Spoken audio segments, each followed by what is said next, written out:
Are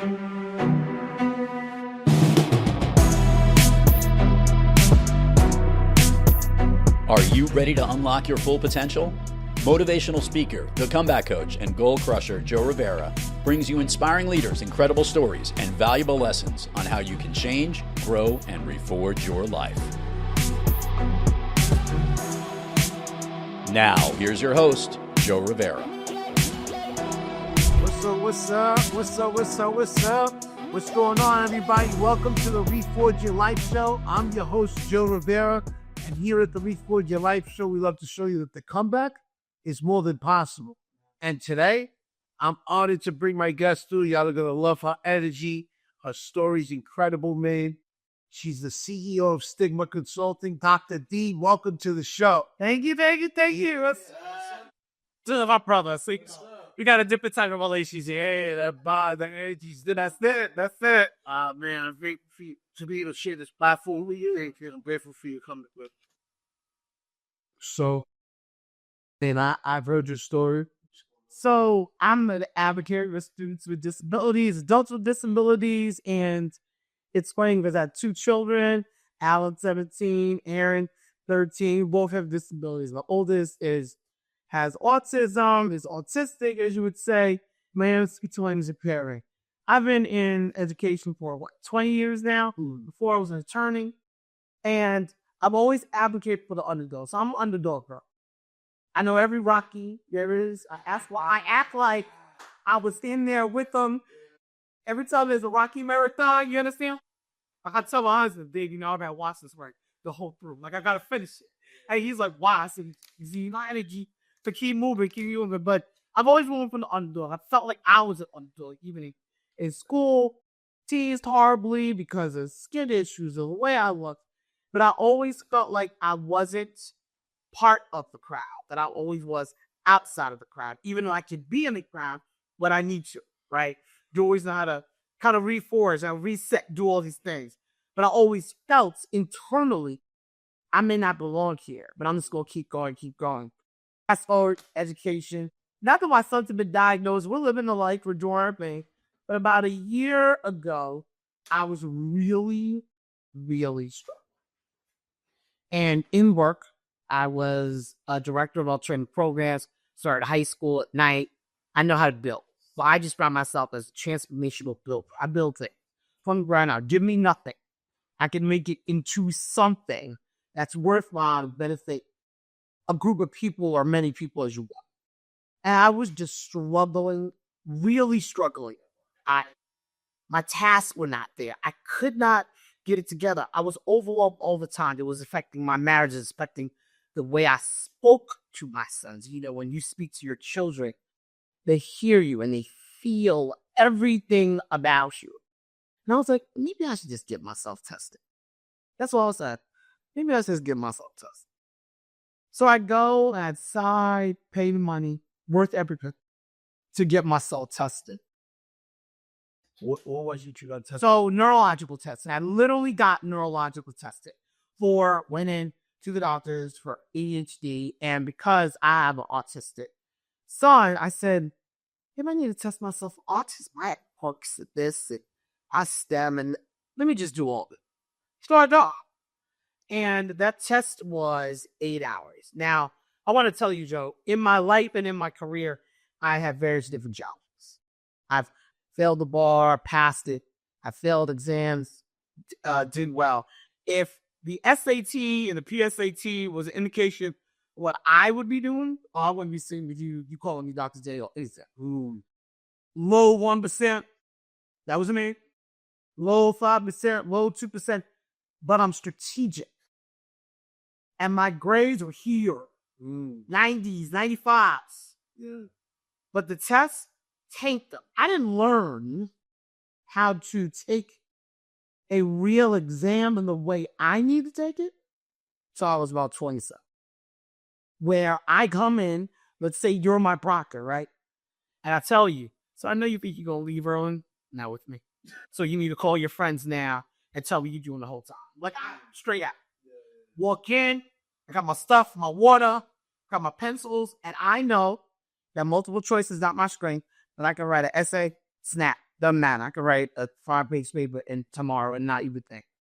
So what I do now when I take state exams, every 10 questions, I take a break. Every 10 questions, I take a break. I was doing that before, and I'll tell you about the diagnosis.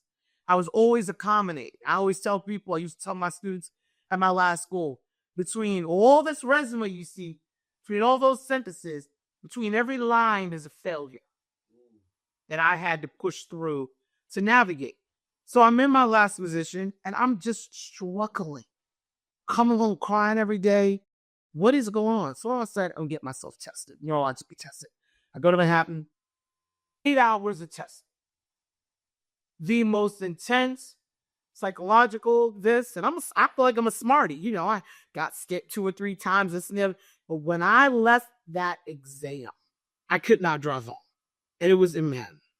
I live in Queens. Call my girlfriend and say, hey, I can't drive. I just did the neurological testing. I don't know what to do. She said, park your car, take a nap for 30 minutes, then drive to the next. How do you get there? It took me almost 2 hours to get home. I drove half an hour to one of my favorite restaurants in Queens, my Francis Lewis High School. Went there, was able to get home. And what it made me understand is if I felt that way as an adult at 51, 2 years old, what am I doing to my sons? How do they feel after they do exams? And how do students feel? So it brought me closer to that. So I'm still struggling through and I got my diagnosis. So at 52 years old, I am now a person who has Asperger syndrome. It's combined presentation. I have severe ADHD. And I'm now learning how to navigate my life through that. But what it did, and I think what's important about the story I'm telling you is this. So I go home and tell my boys, my boys are fun. That Alan who just said, hey, Mom, what's up? I said, he's out, 17. And the 13-year-old's like the mush. She's always coming up to me, kissing me on my head and all this stuff. Excuse me. I said to them, hey, boys, I went to get tested. And they found out that, I have, from severe ADHD. They both looked at me and said, so you're like us? Wow. It pulled me back. It pulled me back because I was like, am I putting too much pressure on my kids? Was that what I was doing to accommodate, making them this or trying to fit in? And then they ended it with, so Mom, we can be like you. And I was like, absolutely. And then we started laughing about our corks. Like, I can't remember anything now. You got to write it down. And we're just laughing about it. So it was a humbling moment of me understanding my navigation to now. And that really helped me to get closer to them. And then the branch out and what I'm doing with Stigma Consulting. I've had Stigma Consulting group since 2019 when I first got my son's diagnosis. And how do I work with a child who's autistic, an African-American male who's autistic? But I always knew I didn't want to limit him. And then, I'll talk about this part, when I had Aaron Nicholas is my youngest. After Alan and after a tragedy, which I'll explain, the studies show that having a child with autism and having another child in the house can help them grow and develop. And what I know about that relationship with my boys is Alan loves tech and reading.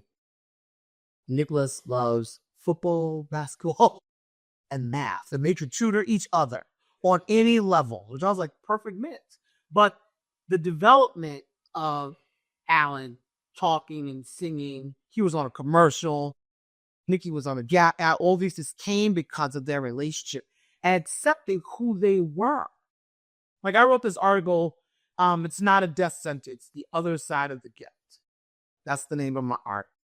And I wrote it when I'm sitting in the living room like this at my dining table, and they were both running around, and I was like, it's a potassium double in here.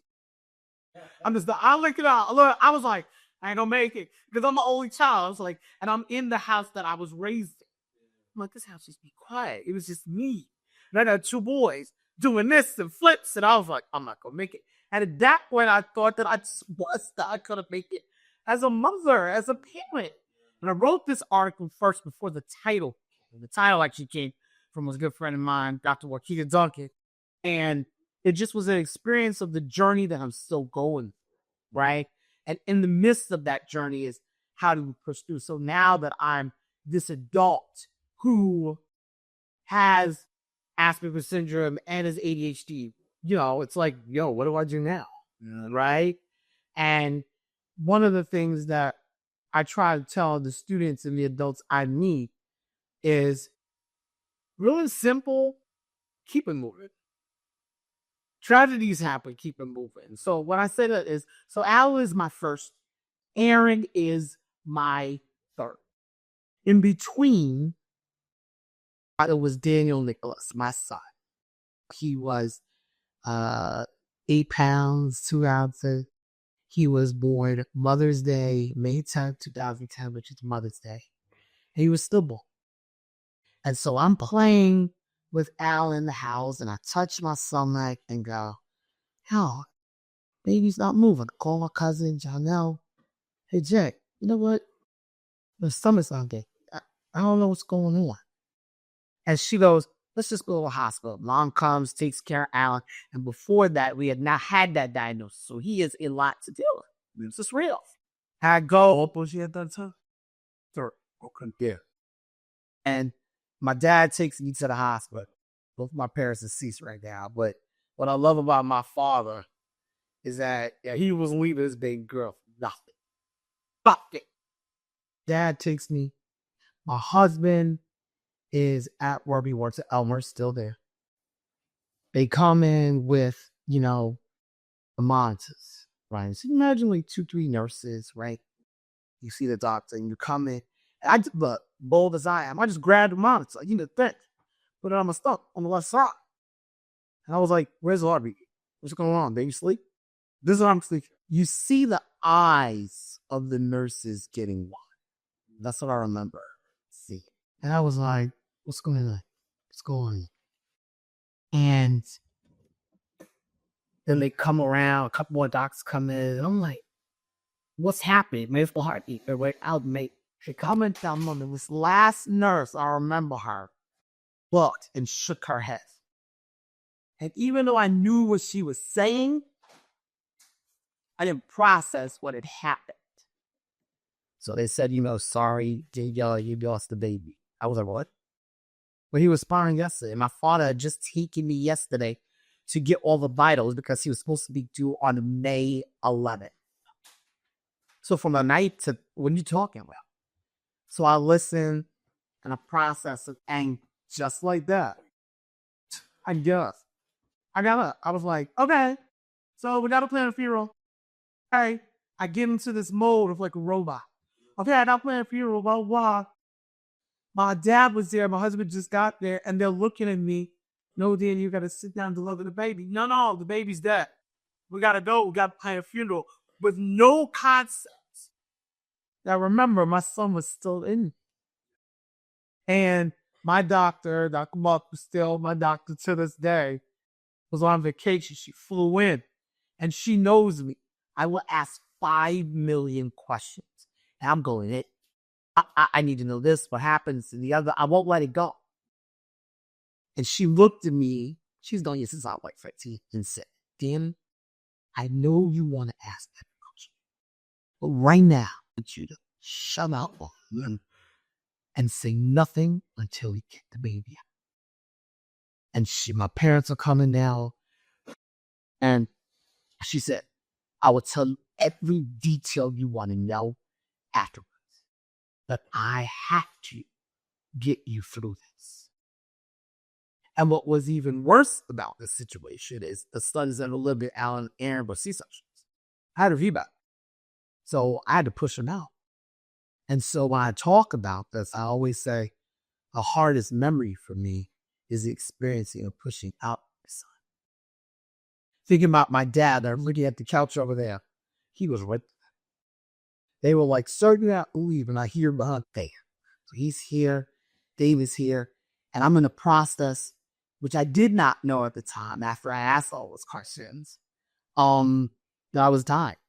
Because remember, my son had already been morning, and it didn't start till the afternoon, evening, and they had to wait 24 hours. So that was a tragedy, and that's how I lost pretty much the rest of my hair through alopecia totalis. But getting through that tragedy and taking it, people are very interesting when you go through a tragedy like that. Some people said to me, "What did you do?" As if I caused this tragedy. Some people were like, "Just get back on the horse and have a living." I wasn't ready mentally to do that. But I also knew in my heart, looking at Alan, my son, he has to have a sibling. Through Alan had to have a sibling. So we healed. And then we had Aaron Nicholas. And Alan couldn't say Aaron. So we used to call him Eric. And for a long time, Aaron used to think his name was Eric. I said, no, it's Aaron. Because speech, we were like, speech therapy is working now. Your name is Aaron Nicholas. But it was a lot to deal with. But all that experience with my children, I knew that I wanted more than a woman.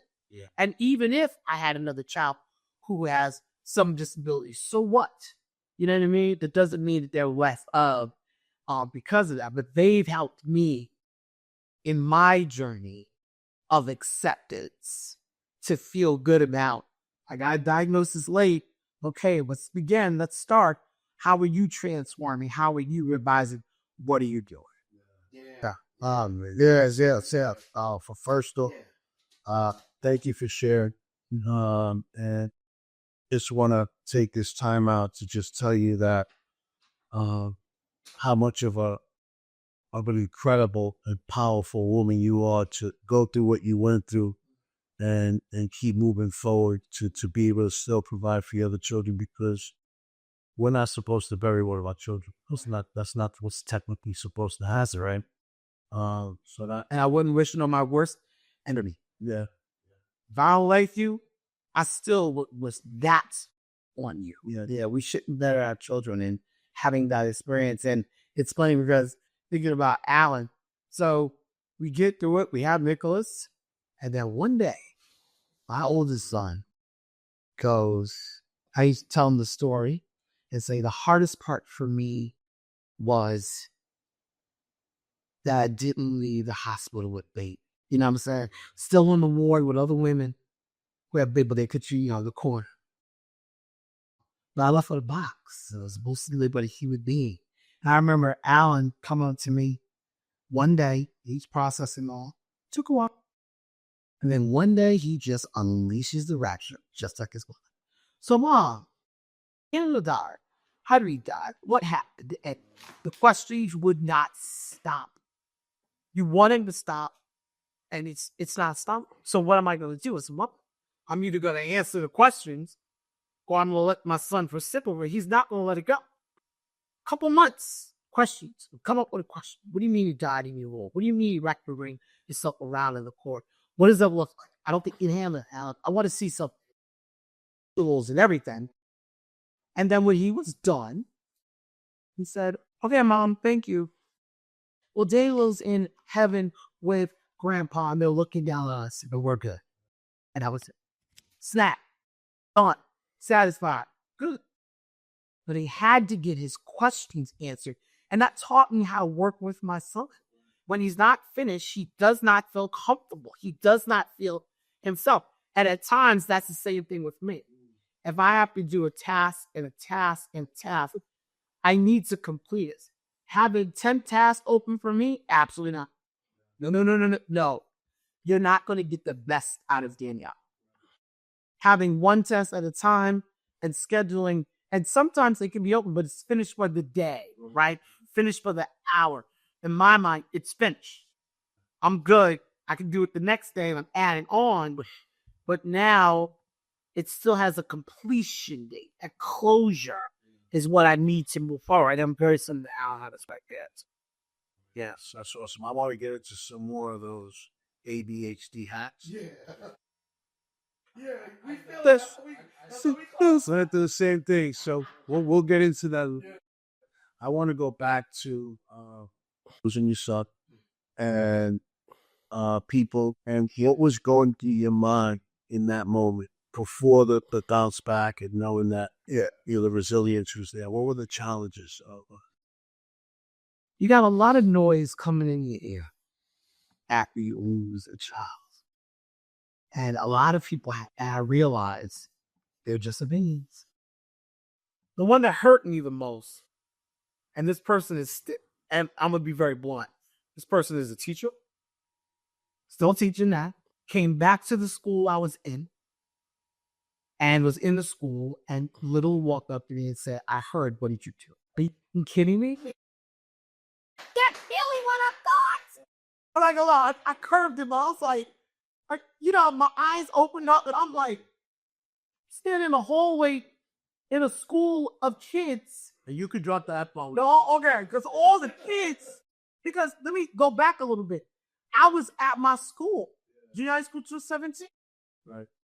They saw me through all the pregnancies, okay? They were there. And look at me. If I could walk, I could work. So I was working up until the end. Yeah. There was spirit week supposed to happen the week that my son was due. My principal, at the time, Patrick Burns, said to me, found out that I was my son. He kicks her. Whole spirit for school. Said, we're going to mourn. Literally, the next day, I get a call from Mr. Burns. Comes and consoles, of course, and said, your kids don't know what to do. They need to see you. Now, I had 8 weeks off and all that, but I drove to the school and said, bring them outside. Let them see that I'm alive. Let them see that I'm okay. Well, not okay, but let them see me. Go to the school and said, I'm here. Bring them out. Luckily, they were all in gym. Bring them out. Let them just see me. And I just kind of stood there. And, I admit, I wasn't in the mood to be hard to kiss, but I realized I just had to succumb to what they needed from me. Yeah. And she was the teacher observing that teacher was watching my students at the time. And they were hugging me and they just wanted to touch me and be like, you're going to be all right. We love you. Miss Satterfield, that's my maiden name. And then that teacher said that. And she said it in front of the kids. So what did you do? Now my kids, I was a special ed teacher. They don't really care. And my kids were like, what did you say to her? And I was like, no. Y'all are good. You see me? Let me talk to this teacher. I'll be back in 8 weeks. Yeah, but I need y'all to do what y'all gotta do. I'm doing the teacher thing. And after I felt the way I felt, I just looked at her and said, I realize that they're hurting right now for you to say such an ignorant statement to me. I said, but I'll be back in 8 weeks and maybe we can have another conversation. Oh, I didn't mean it like, we're done. That was about what I could do. My mind was hurt. I was crying. I was screaming in pain because I already blamed myself. I'm a left side sleeper. My son was on the left side. Did I do this? Did I sleep too heavy? Did I sleep wrong? Was I on my stomach? I went through all of it. Why was I playing with Alec? Why did I notice it? I should have checked this. Did I eat? The gauntlet of what did I do wrong? Why am I being punished? Did I kill my son? That's what I was thinking.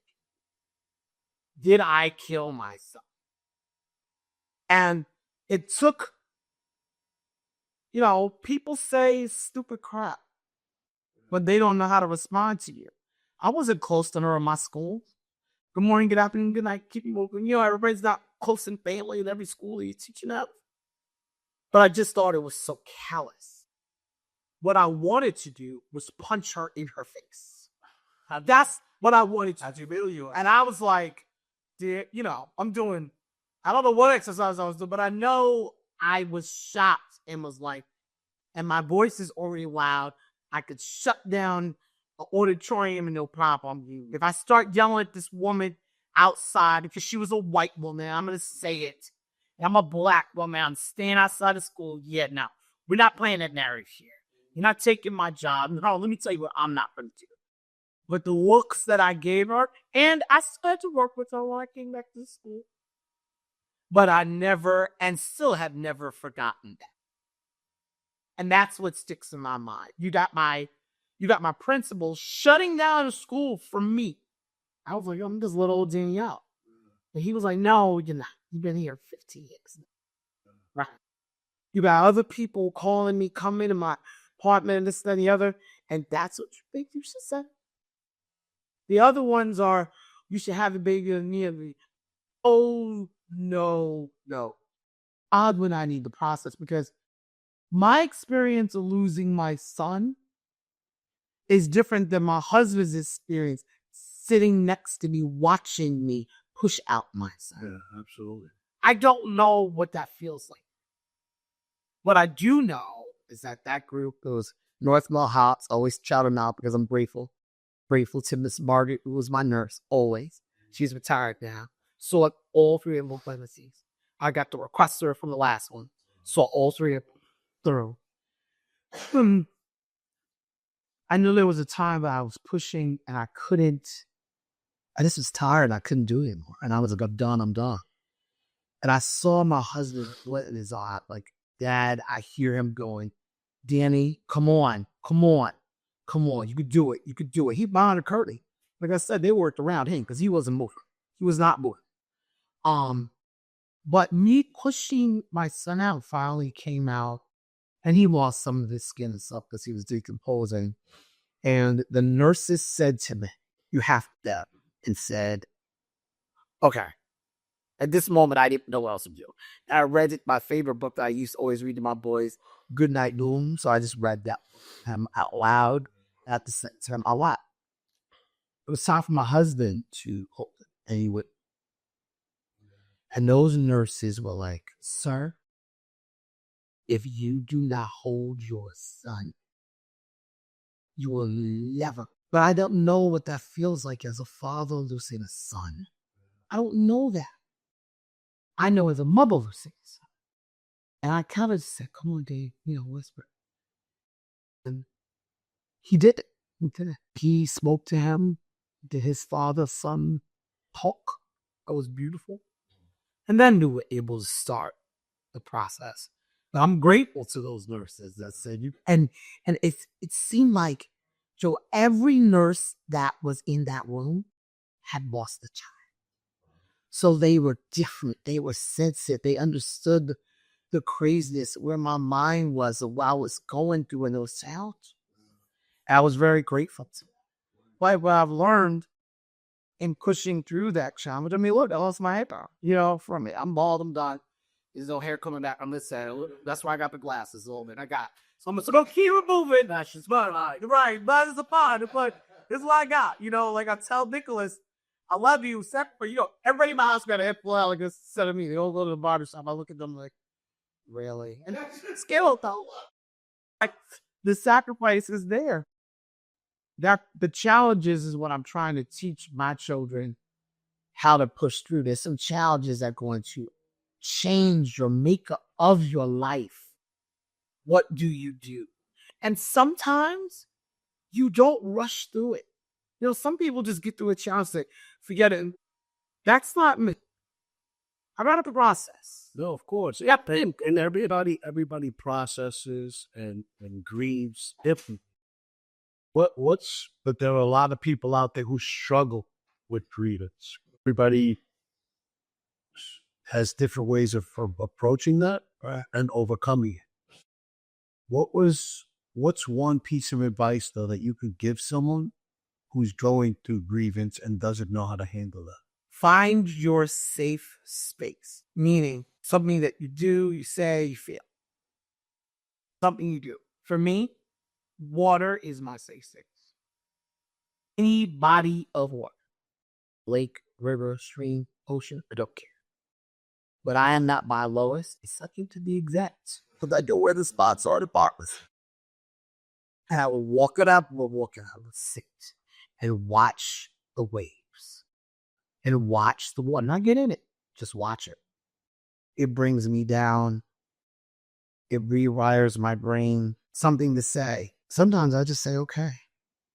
No. Okay, D, okay. And sometimes that okay, D turns into, okay, D, and I'm crying. Okay, D. Okay, D, okay. You're breathing in, you're breathing out. and something you feel. I do just a breath in and hold it for 10, and I hug myself a lot. I just do this and just squeeze harder. And sometimes the squeezing, as in the crying, comes in the stopping, comes in, and just squeezed it. Because you're worthy. And this is okay that you're going through this. Because clearly you can handle it. Who would, first of all, I never thought of your mom. Me, getting married to me, a mother was a whole nother, wow, it was a transformation in my life. I clearly was the person to do the show because I can't imagine my life without Aaron. Cannot. He is the glue that holds my family together. He was supposed to be here. And Daniel was supposed to be the vessel to teach me something about myself and my husband about himself so we could have Aaron. It was a teaching tool for us. He was supposed to be in heaven. Both of my sons that are living, 38 weeks emergency C-sections to the day. Like, oh, you got to go in.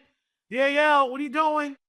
Did you pack your bag this time? Yeah, I think I did. Because first one without no bagging on nothing. You go in and get one, right? 38 weeks, his body can only hold. Hard pregnancies, those pricking this for both of those boys. And the Nichols. Beautiful. Easy praise. Happy go lucky, working every day. Alan on my feet, off my feet for 2 weeks. Nicholas, I'm getting injections. Daniel Nicholas. Boom. Smooth. But if I did not go through what I went through with Daniel Nicholas, I would not have Aaron Nicholas. Yeah. That's my youngest. I wouldn't have him. And I can't imagine breathing without him. And I can't imagine him not being the brother of Alan, Alan not being the brother of Aaron. Can't imagine. I see them now in light, of course. And they remember that they have Aaron was out to her, but Alan remembers that he had a brother and he passed away, and he'll talk sometimes to Aaron about a little bit, but that's it. I would think that's it's like bittersweet, right? Because you lost your son physically, but he's with you spiritually every day, and you know that he served his purpose, right? Because a lot of people struggle with that. Oh, why does God do this? Why the fuck with that? But you found the reason behind it. What I learned from the death, I apologize, from Daniel Nicholas is I'm stronger than I think. That's right. It's not all stronger than you. I'm stronger than I think. Yes. I really am. I'm like, really? You did that? You still survived? You still had another child who was viable? I don't even think I'm speaking like that. And that's where that worth comes in. That's where that joy comes in. Yeah. So, babe, so much to unpacking. So, all right, so let's fast forward a little bit, all right? You guys went through your grievance, you got stronger, and then you find out that your firstborn. Right after Daniel passed away, literally 3 months. I was like, oh, you're still one. Oh, yeah. I found out that Alan, his diagnosis is autism. Yeah, so share that with the audience, what that was like. So I was, I didn't know how to deal with my son. So it was like, I was grieving twice. I'm grieving the son that physically died, and I'm grieving the son that I thought I was person that I thought he would be. Yes.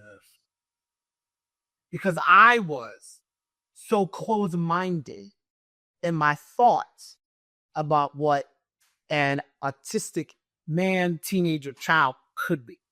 That was my hesitation. That wasn't me. He's autistic. He's never going to have fun. He's never going to be able to do this. He's them. All the things that I knew my son couldn't do.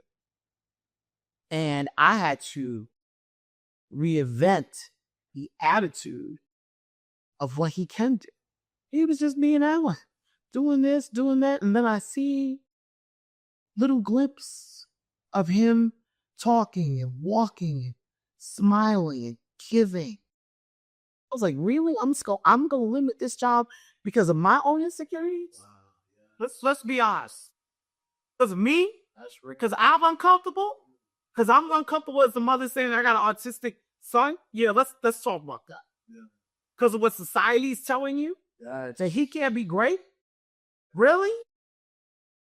But I grew up in that era. I'm 50-something years old. You know, look, I went to school, rows and this. My last name is Satfield. I was in the back. I was running my mouth. They put me in the front. You know, you had to straighten up, right? Come on, that's all I was doing. I would either run your classroom or you let me be your assistant. Your choice. You know what I'm saying? So I get in, and I didn't even want to be a teacher. I just want to be a lawyer. I don't like kids. I don't want to be a teacher, kind of thing. You know what I'm saying? Craziness. And unpacking Alan, figuring out what he can do. Because I was kind of late in my journey with Alan. I got him diagnosed for 3.5. We only had 6 months of like pre-services before we got him into like full services, right? So I was kind of like behind the 8 ball. But when Nikki came around and I saw that he had speech impediment, I was like, nope, we're here. You know, I was moving because I'd already been trained. I had to study. I'm grieving my son that died, and I'm having research. I don't know anything about autism. What does this mean? What's happening? How do I communicate? I did a study, Joe, at Hushton University, Alan and I. When I would speak, you know, I had this deep, raspy voice. My son would scream at the top of his lungs as if I was killing him. I was like, what am I going to do? I can't change your voice. Went to hospital, got trained 2 years of this. Imagine a mic on a mother. My son's playing. As they're having me in there, they're teaching me how to play with her, how to change my tonality out of this so I can communicate with my son. 2 years of that. And it took me a year past the first level. I was struggling, like, doing, you know, I'm dying. But now, so let's give a good example. If I told Alan to walk in and say, hi, speak to Mr. Joe, he's got the white shirt. That's all I got to say. Instead of speak to Mr. Joe, who's got shirt on. Little detail. The green plant. The blue socks. Alan, do me a favor. Pick up the red pen and go to the kitchen and get the dawn, which, you know, is the color blue. I do it like this. Dawn, which is the color blue. And, you know, the sponge is yellow with the green on the back. I moved like I had to learn how to train with it 2 years ago. And when I talk to my parents in my business, I always say, what are you willing to do? What are you really willing to do? I was willing to sit down on the floor with a kid who would scream every time I talk for 2 years to learn how to communicate with him. I'm not the best lover. I'm just the one that works on it. Constantly for his benefit. Same thing with Aaron, who is, I want to say, the most sensitive, the most attuned to his emotions. How do I communicate? How do I look to him when I'm working? I used to have to explain to both of my sons. I'm in the zone and typing, and I would not smile, but it looked like I was angry. I wasn't angry. I was just in the zone, and I would say, oh, I need to, like, kind of grin or say, hey, what's up, or something. I'm just in the zone and I'm concentrating. And they both revealed to me, oh, you look like you're really mean or mad at us. I'm like, oh, so sorry. So sorry. I'm going to try to do a skirp or something. Right? But you never know until you start really that communication. Communication is so important. Relationship, especially kids, when it is so important. You know, that communication all through, and we can show that I understand you and you understand that. Yeah, she's right. Yeah. So you went through 2 years of training From university in a study in Omaha. to make sure that there is communicate and understand your kids. But is there what the God be able to communicate with? Yeah, that's huge. That's yes. Humble. Yeah, definitely humble. But you want to humble yourself. Yeah? For people telling you on a mic how to talk, don't be doing that wrong. Sure, do this. Use your hand here. Soften here. Touch here. Yeah. Lighten a little bit. You're getting raspy. You're getting louder. You get this. And I'm a loud individual anyway. But hold back. Yeah. But I wanna bring up two important parts for the audience to pick up. Sure, right? That's two vital tools that she picked up here, right? Number one, she wasn't afraid to ask the help. Absolutely 100%. And it's more out there, entrepreneurs, business leaders, parents who struggle to ask for help. They try to figure it on their own. No, I got this. I'm gonna do this on my own. I'm gonna figure it out like I owe it. Yeah. No, I can't. But let me tell you, trying to fight demons in the dark by yourself, that's a battle you're not gonna win. Right?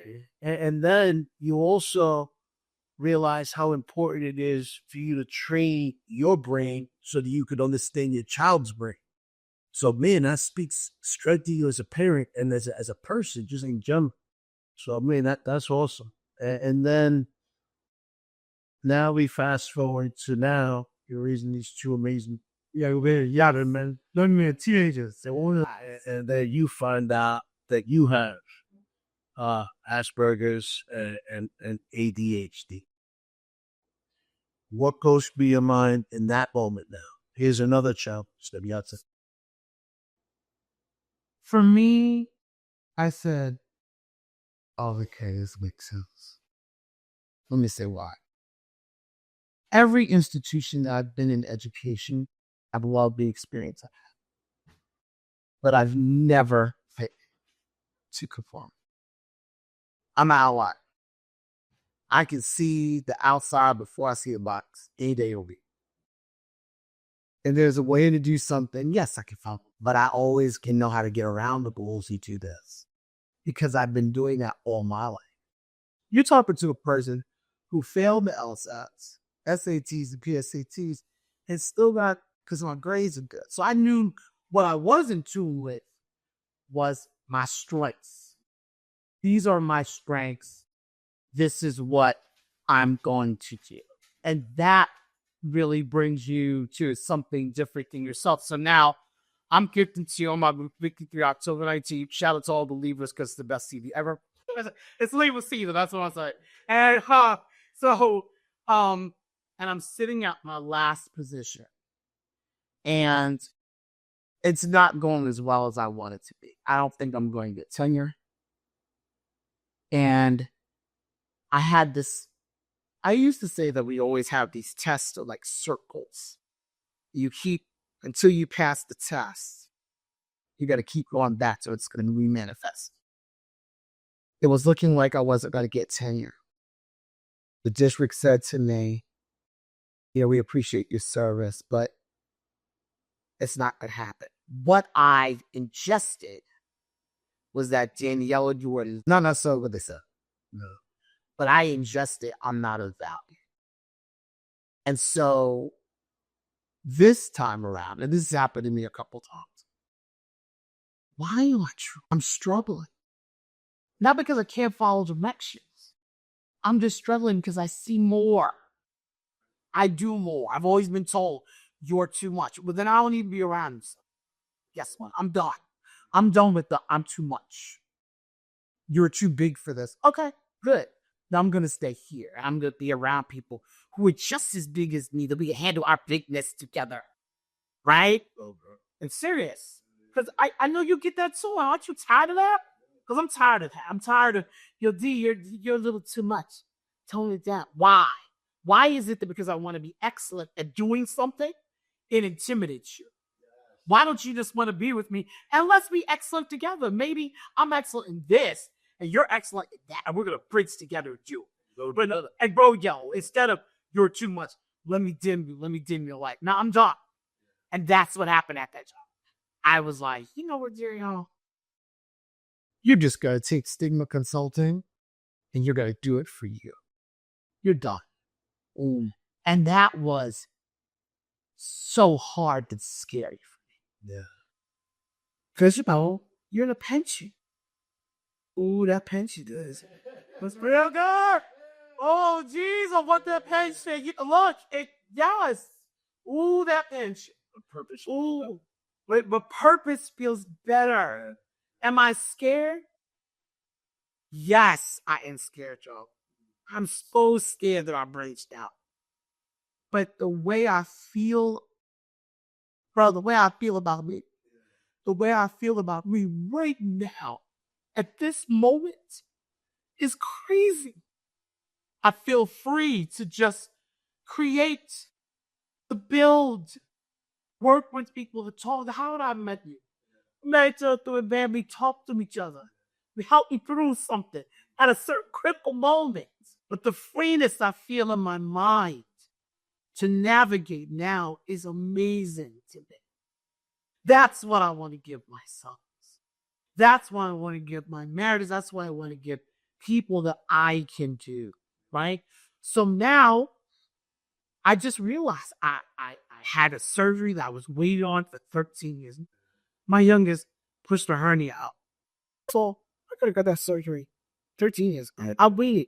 Why? Because I was always doing everything else for everybody and never focused on one thing. 13 years? Seriously? What does it take?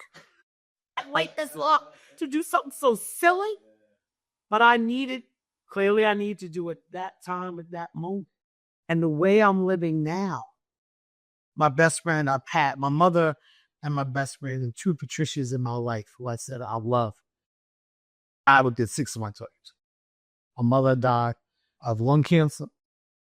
My Pat died of disability. That was my car. I was like my sister. I've known her since I was 15. And I was Anna Nicholas's godmother. And I remember her when she told me that she was going to die. I said, all right, how much time we got? And P was like, Danny, I want you to do that. I need you to pray a child. You're going to live for me. You're going to live for you. You're going to live. I'm not making sexy. This is it. It's not me. But you're going to live. And I remember those words when I was getting the surgery. And the day I had that surgery was the last day I saw her alive. March 10th, 2025. March 10th was the day last day I saw her in 24. And I decided to have my surgery. They were giving me dates. I picked March 10th. There's a lot of it. They had, and I said, I saw her. And then I said, no, actually, I shouldn't. I had a picture of her and I in a Payless when Payless is around before we went to a club hanging out. Boy, it's some shoes and it's a great picture. And I have it. I keep it on my dresser. And I brought that picture like she was there. But now, as this person, I know that I need a notepad with me. I keep them in my cars. And I know that music is another thing that kills me. So I got a speaker in my bag. And if I just want to break out some song and listen, that's what I want to do. And what I'm finding for myself is I'm becoming more of myself and not embarrassed about who I am. And I'm not putting myself in a box anymore. I'm an African-American woman who loves westerns and musicals. And guess what? I listen to musicals while I'm driving because it brings me joy. It doesn't have to be a culture thing. It has to be a you thing. It has to be a me thing. Who am I? Right? And so that's what I'm learning how to do in this new realm of having my business in helping parents and helping children, helping adults advocate, but advocating doesn't have to be adversarial. It's just advocating to make sure everybody's on the same page so you communicate better to the world. Oh man, I love that. That's awesome. So you spoke a lot about these limited beliefs and old beliefs that you had to crack through, right? Not worthy, not fitting in. But I believe when we crack through those old belief systems, we build a new belief system. And also that there's core values that are uncovered through that journey. Right. And those core values are the values that we live by to be able to empower us to be able to overcome challenges that come up in our life, because challenges still come up, right? This is life, right? What are some of those core values that you uncovered through your journey when you built your new belief system? I am worthy. I say that daily, and I show it to myself. How do you, Danielle, show you that you're worthy? What are you doing? What are you doing? What are you saying to yourself out loud? Oh, so important. So important. Because when you talk about yourself in a certain way, it manifests as something that is going to happen. How are you talking about yourself? Core values. Certain things are non-negotiables for me. I'm just not going to do. Can you share that some of that because I think that that's so important for people to understand, the listeners, the viewers. Yeah. Because non-negotiables are important in our life. Yes. To be successful, Right. sustain success, and also to be able to hold integrity. So please share. So professionally, my non-negotiable is this. I believe in the greatness of every child. I do not care what disability, inability you have. I do not have the power to take the greatness away from you. It is my job as an educator to figure out how to tap into your mind to get you to work. My motto at Sigma Consulting is potential, power, possibilities. Period. Ending with a period. 3 P's. Yes. And sometimes you just end with a period, a dot. That means I'm not going further, right? And it is non-negotiable for me that you say you can't teach a child. It's non-negotiable for me. What are you talking about? You can't teach a child. I do not care if this child is a behavior problem. Listen to me, we've all had a behavior problem. Well, stop it. He can't read. Okay, well then we need to start with the letter A. Amen. Amen. Remove the word can't. Period to vocabulary. And I find, and I'm saying this professionally, and I'll talk personally, that in education, because there's a lot of pressure and stuff, I see more and more of my colleagues saying can't than can. And it bothers me. Amen. Their mental health, I worry about that. Yeah. I have a series of people that I'm like, click, click, what's up? You good? You good? You good? You going in? You doing this? You doing that? I'll sleep to 1 to 4. 15, 20 people before 8 o'clock. Started 6. What's up? What's up? You good? You good? You good? You good? Smiley face. Tom, what? You got it? Good? Make it a good day. Call me later. Whatever. Because I'm worried about it. And I got out of working in a quote unquote building because what I said was this, and I'm gonna do this exercise with you real quick. Think of your time in school and that one teacher that you can't stand. Got the name? See, I came up right there. Mine came up. Right. That's the person I will not be. That's my non-negotiable. I will not be the name that you thought. That's right. No, not Dr. Williams. Not Miss Sadako. Go on what you want. I will not be that person in your mind. Why do you not like that teacher? I know for me, that teacher just didn't want to get to know me. I was a motor mouth, fully admit. But I just felt that teacher was mean. Felt that teacher hated me. And he did. But that's how I felt. That's how you made me feel. That's a non-negotiable for me. I am willing to expose myself to my students for us to connect. Let's do a read aloud. Everybody stand up like they used to do in law school. Read me the first page. Let's learn the vocabulary words. Let's do something rote. Let the phone go. Listen to me. You're getting a dictionary. What? Yeah, the pages. Let's begin. I'm teaching you this. Why? Because I want you to build your vocabulary to understand how we're going to speak to each other, communicate better, right? I used to do a thing in my classroom, stick it on the door, put a sticky note by all the kids on the corner of the left-hand side of the desk. Give them, how did I do? Rate me from 1 to 100. Oh, you will get it. You were good. 85. You all right today? 50. Oh, they'll tell you where they are so that you can grow differently. You understand? Being willing to expose yourself to kids and say, I'm not about to today. We got to get through this lesson. Let's make something different. That's a non-negotiable for me, giving what I get. I used to do a concert with my students to say, respect for school, respect for parents, respect for yourself. Yeah. Their first homework assignment was notarize it. Oh, look at me, are you serious? Yes. Why? Because this is your contract, and I'm going to give you that 150. When I'm not on point, you need to tell me so I can work on me.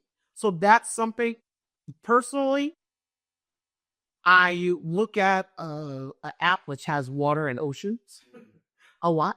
So just to look at it, I play music every day. Definitely play music every day. I speak to myself, not even in an affirmation. Okay, D, You just talking to me. The titles, the doctor, all that mess. Come on. Come on. Had a rough one today. Even when I'm down. And I had a rough morning this morning. I felt a level of insecurity even coming here to I was feeling it. I was in my mind. I was tearing up. And I was like, this just drove me, stop. But it was intimidating. It was like, I feel honored that you want to talk to me. We've connected, but it's still all those little girl things that come up. Still were there on the drive, right? And I had to get it and do the mantra of, okay, D, but what was non-negotiable for me was I was getting out the car. That's right. I'm going to figure this out. All right, figure it out. D. Get your brain together. You're not going to quit. You're going to try because you are going to fail. I am going to fail at things. That is okay. And I know in my school building, I would tell my students all the time, this is the place you are supposed to fail. Stop being afraid and looking for perfection because the process is better for you. If you get it wrong and you get a 50, a 20 on a test, okay, let's dive in. Did you even attempt to study? What was going on? What was this? Okay, I'm not going to make you feel insecure because you failed. You came up and it's still done. Right? Yeah. I call myself a recovering alcoholic. My insecurities are like alcoholism. A little girl who was teased horribly comes back up. This diva and swan you see now, we're back there. And they come back in. Yeah. And how do I get through it to get to go? That's so important for the audience to pick up on because those insecurities are gonna come up. Those old limiting beliefs are gonna come up. But learning that you're in control of those thoughts and in control of what the outcome's gonna be is vital. And a lot of that comes from self-talk and making sure you're conscious of the things that you say to yourself. Man, that's so powerful. Thank you for sharing that. I'd love for you to tell the audience where they can find you and what you have going on right now. So my business, Stigma Consulting Group, it stands for Student Timely IEP Growth Modification Advocates. It's a company that I started because I was a parent of a child with a disability. I didn't know where to go. So I started to navigate school systems, but I worked with adults. I work with children.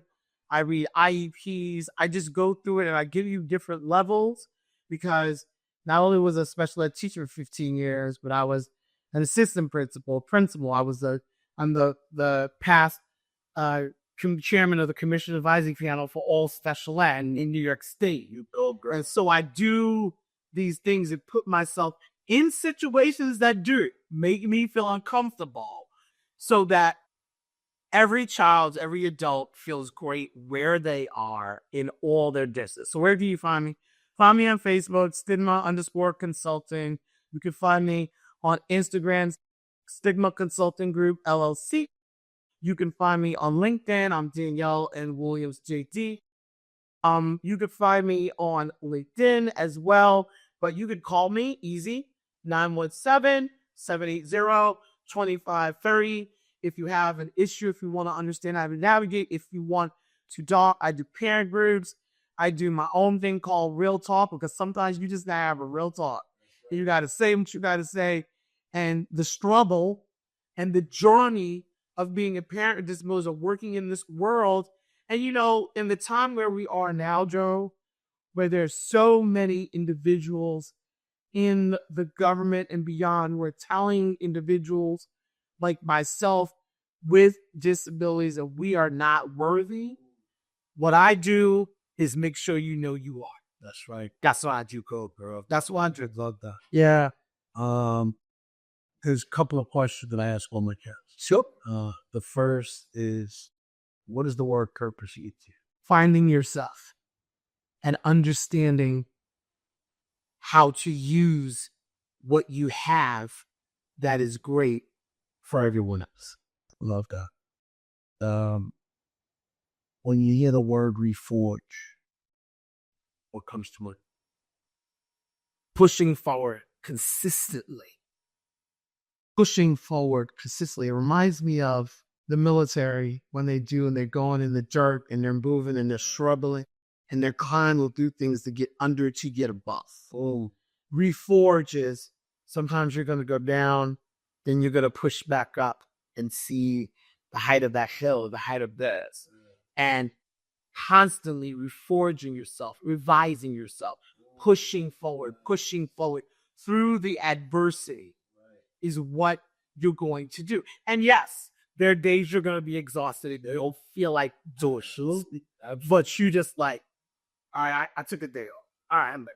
Let me get up. Let me get back up. Let me do. But that's where it's all about. That's what Reforge is. Yeah. What's on the other side of that adversity? Yes. And it builds character. My girlfriend used to say, your character follows you. If you in the same situation over and over again, I need you to take that mirror, look at you, and go, your character follows you.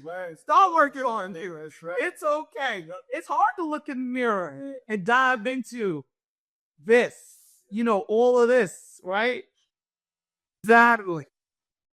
There's somebody out there right now that's watching the episode, or the episode that's not watching the episode, that they put up, that's looking to reforge their life, whether it's in whatever domain of their life, right? Their finances, their health, their relationship, their business, their personal life.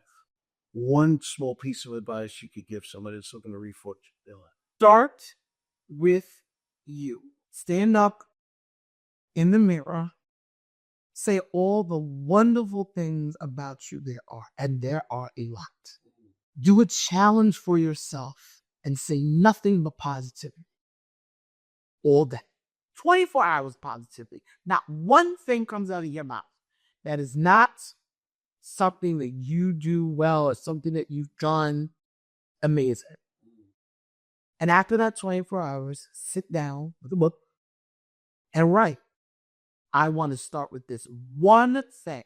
A lot of times when people want to reforge their life, you pick 25 things. Stop.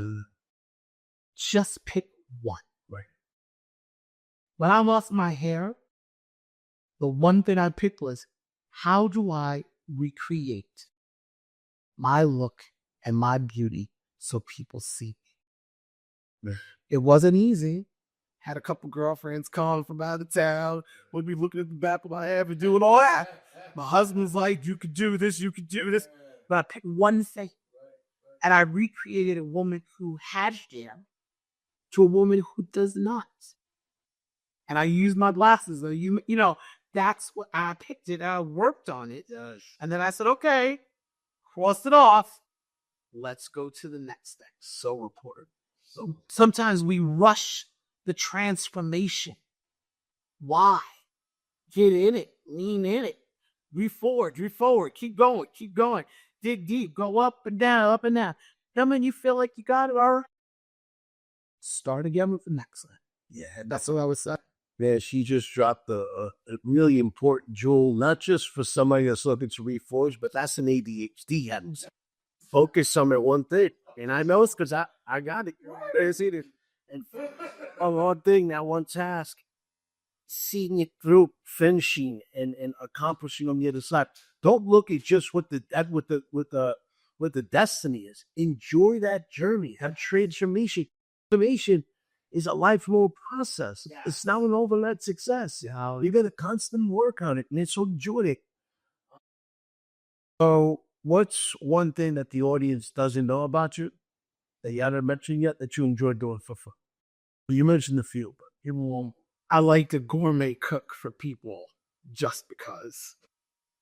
So I went to a culinary institute when I was a kid. I'm an only child, so you could say I'm spoiled. It is what it is. But my parents let me go to culinary institute in New York for teens, upstate, all summer.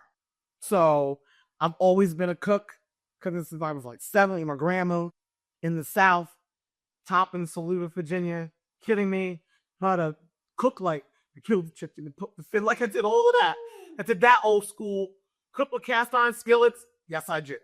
But I can make a 5, 6-course meal from scratch, not even blame us. My grandmother, when I used to go in the summers, taught me, Rashida, that my mom and dad raised me in New York. Oh, what, Southern Belle. So every time I go to the summer, she teach me how to cook. So my grandmother would teach me recipes.